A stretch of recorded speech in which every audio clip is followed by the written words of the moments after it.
that I saw recently that really gives us a good idea of how our bodies or how our minds react to stress.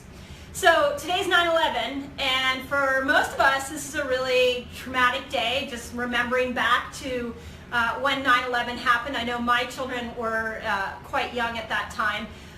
But one of the studies that we saw, or that we're seeing right now, has to do with pregnant women that were in New York during 9/11 and what happened when they witnessed 9/11 and had a stress reaction to it. What happened not only to them, but what happened to their babies.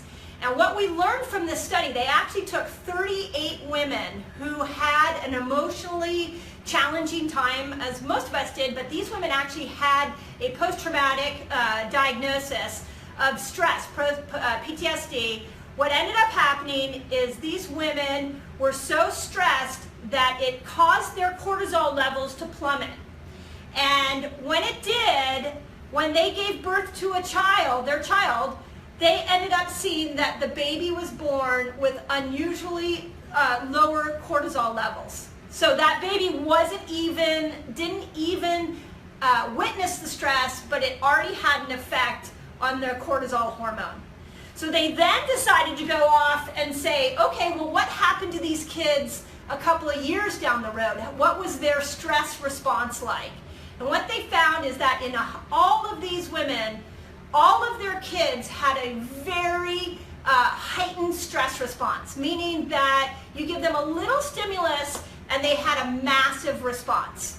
So this is one of the many studies that we're finding in a group of research right now called epigenetics. And epigenetics basically means above your genes, that your stressful situations, toxins, your diet can actually turn on genes. They've seen this also with Holocaust survivors. They found that kids and grandkids of Holocaust survivors were more prone to anxiety because the stress of the event would actually turn on the gene. So I bring this to your attention not only because today is 9/11, but because there's so many things that we're seeing that are happening to people in their 20s, 30s, 40s, 50s with not only their physical health but their mental health that is randomly occurring. And so much of that is coming from genetics that happened when you were in the womb.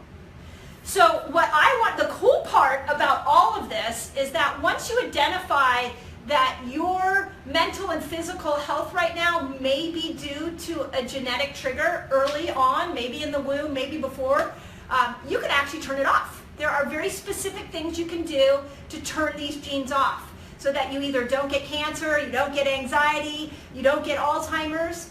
And I'm going to be teaching all of this at an event September 23rd. It's called Beyond Your Genes. There's a specific protocol that you can follow to start to turn these genes off.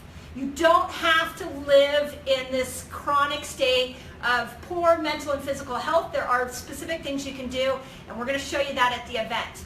I will put a link at the bottom that will link you to the Eventbrite. Please join us. My purpose for doing these events is so that we can empower you and educate you. And that's really truly the only purpose for putting on a big event like this. And I think that the genetic piece of our health is so misunderstood. So on 9/11, that's today. Just understand that, of course, 9/11 taught us a lot of things. But 9/11 also gave us a piece to this epigenetic puzzle, showing us that we have control over our genes. We can start to implement strategies that will turn off genes for anxiety, cancer, Alzheimer's, diabetes, autoimmunity, you name it. If you're exhibiting it in your body, you can turn it off, and I want to show you how. So please join me at the event, and there's always help. You're never too late to reset your health.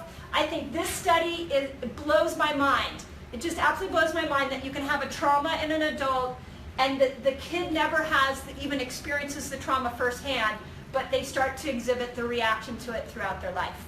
So let's change this by us all controlling our health and pointing it in a really positive direction. So hope that helps. Have an awesome day.